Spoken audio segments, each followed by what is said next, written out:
Alrighty. After a bit of a break here, got a big test coming Monday night. A good team, tough environment. I know it'll be a challenging atmosphere on the road on Monday night there in Soldier Field, and have had a lot of respect for the Bears defense going back to the days with Coach Fangio, playing them back in 2015, I think. They've always had great players and a great scheme. So they're a challenge every time we play them, and we're looking forward to that challenge. So can answer any questions you have. Kirk, your sack rate from last year has gone down to one of the lowest in the league this year. I guess what do you attribute that to? I think it's a combination of factors. Coaches have to be smart not to ask too much when we're playing teams that are rushing the passer really well. And so I think it starts with Clint and the coaches, having a plan that is aware of a pass rush. Certainly our offensive line and our fullbacks and our tailbacks and our tight ends have to do a great job in protection and in chipping and in slowing the rush down. And then, as a quarterback, you've got to get through your reads. You got to find a place to ditch the football if need be. And sometimes sacks are the best play. Sometimes sacks, are the best option. I think there are a couple times this year, late in games, where we want to keep the clock running, where I've thrown an incomplete pass, and actually, a sack would have been better. So there's all those elements that factor into it. But as a stat last year, I didn't love to see at the end of the year. I think we took 39. I think it was close to 40. I didn't love to see that next to your name, and so you wanna be better at that year in and year out if you can. So something we've tried to improve on. I think we have, but with 4 games to go, there's still a lot of football left. Along those lines, quarterbacks often talk about that clock in your head, and is that something that you can develop over time? Has that been your experience? It's more acute now than earlier in your career?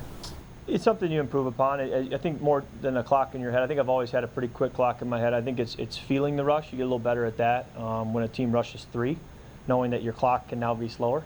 When a team is pressuring, or we're playing a team that has a great pass rusher, knowing your clock may need to be a little bit sped up. But feeling the rush is such a big trait as a quarterback, and it's something that I don't ever feel I'll be good enough at. It's something you're always trying to get better at doing, is sensing the rush, knowing when you can slide, move, step up, take your time, when you need to get rid of the football. It's something you're always trying to work on. It's hard to simulate unless you're in real live football. From what you've seen on film from Chicago, without Hicks, I know he hasn't played a couple games, and Max out, how are they manufacturing or changing what they do with their pass rush to get quarterbacks? Robert Quinn's obviously had a great year, so he's been doing his thing. They certainly can pressure when they want to pressure, and so that's certainly a piece. But I think even with Akeem out, they got guys who can get to the quarterback, and with Akeem in there, he's proven time and again that that's what he does so well. So they got a lot of good players that can impact the game. Kirk, your numbers with the Vikings at Chicago haven't been as good as in some games. I think you have 3 interceptions the last 3 years too. Just a product of the Bears defense, or overall is it a tough environment with the turf, the weather, the wind, or what exactly? I think it's just good defense and good scheme. The coordinator has changed through the years, but the scheme stayed fairly consistent, and the players, some of the names have stayed fairly consistent. So I think they just present a good challenge. And then when you go on the road, all the more so, because you don't have quite as much control over your cadence and quite as much, to communicate as easily. So, they're a good defense that is challenging whether you're on the road or at home, but certainly when you go there.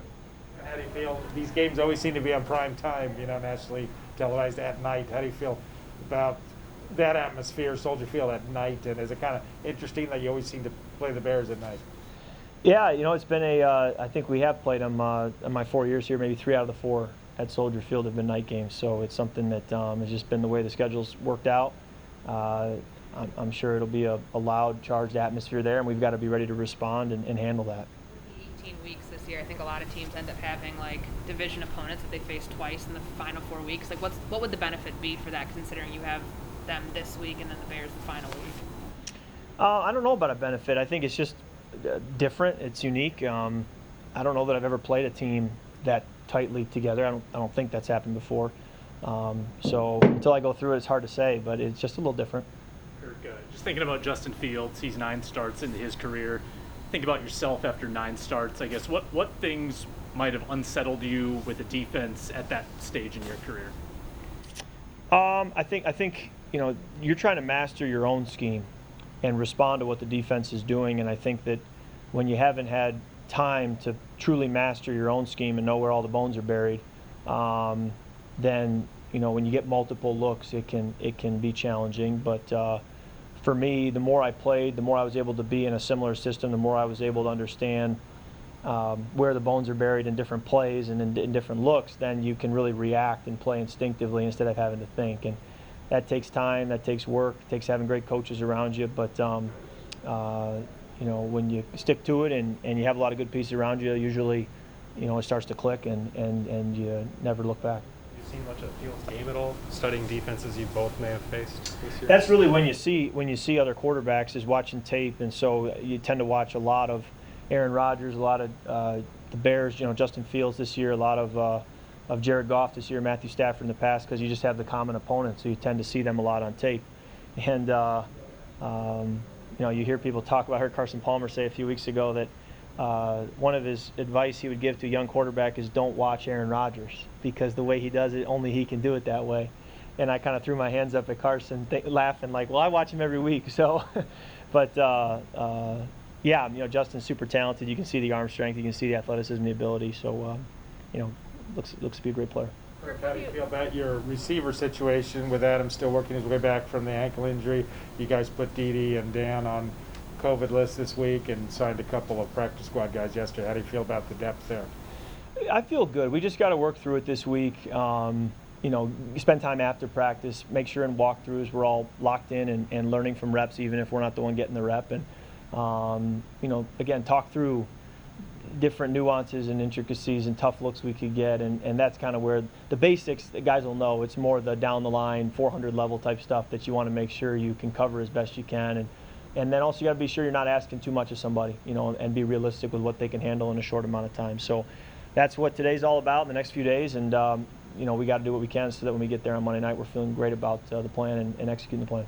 What's impressed you most about the O-line, despite the fact it's been musical chairs, and sometimes, that can create discord, but especially last Thursday it was great. Yeah, I think management of all this being thrown at them has been tremendous. It's a tough job, going back to the drills they do in training camp, pre-practice and post-practice. It's just a grind, and they don't complain. They go to work. They in a good way, keep their head down and just keep working. And they've responded to a lot of different adversity being thrown at them. So I'm proud of the way they've played, and it's a privilege to get to play with those guys because of the way they go about their business. How would you say the offense is playing on the road? I mean, you guys I think you're averaging like 30 points on the road. You've had leads. I think you've had at least 2 touchdown passes in every game. How is it's traveled pretty well this year? Yeah, I haven't really studied it the way that you just mentioned, so I really couldn't comment. Sounds like it's been good. But it's always about the next game. It's funny because you're sitting here and you're saying, really, it's a 4-game season. All that we've done to this point, we put ourselves in a position where it's about these next 4 games, and we're going to have to deliver over these 4 games to be where we want to be at the end. It's good, but the wins aren't. Yeah, right. Do you feel like you have to, when you go into a game, you have to just maybe take more risks and to score more than 30, just because you don't know how the games are going to go? Does it go that way every week? Yeah, my mindset really is one play at a time, one drive at a time. You never know where the game's going to go by the fourth quarter, and I think last week was a great proof of that. You just never know. So you want to win the next play, focus on kind of the here and now, and kind of take it one play, one series at a time, understanding where you are in the game. And then, you get to the end of the fourth quarter and you see where you are. But you try not to look ahead too much. Usually that can get you in trouble. This is the second straight. Go ahead. Look at that, backing down. I like that. It's rare. Kirk, I know you've complimented C.J. Ham in the past, but just what is the biggest thing he brings to your to your offense? Sorry, not only when he's lined up at fullback, but the fact that he can be running back, tight end. Yeah. He's tremendous. When Irv went down, we said, all right, now you're going to play Y. And we've asked him to play F, obviously, his whole career, but we moved him from H originally, coming out of college, and his first year at H. He can do it all. If we lined him up at X or Z, I bet he could go run a route and win. So as a quarterback, it's such a comfort to have a player like that who, there are times where I'm asking him what the responsibility is, did I call that play right, or what's the motion here? And he'll get me right. And that just says, the world about CJ and what he's capable of athletically, but also mentally, and just a great teammate. He's the kind of person you want on your team in this organization because he sets the standard for so many guys who come in here, and say, how do we do things around here? Go look at CJ Ham. That's how we do things. Yeah, I was just going to ask you, second straight Sunday, which you guys don't play, have you started scoreboard watching at all? I mean, do you pay attention to those teams that you might want to lose to help your playoff positioning, that sort of thing? And I watch. I always try to not get too worked up on things that can't control. You understand, the preferred outcomes, but you try not to get too much energy spent on it. And I'm sure, the games will be on here or on the travel, on the bus or whatever it may be. So you're certainly aware of what's going on.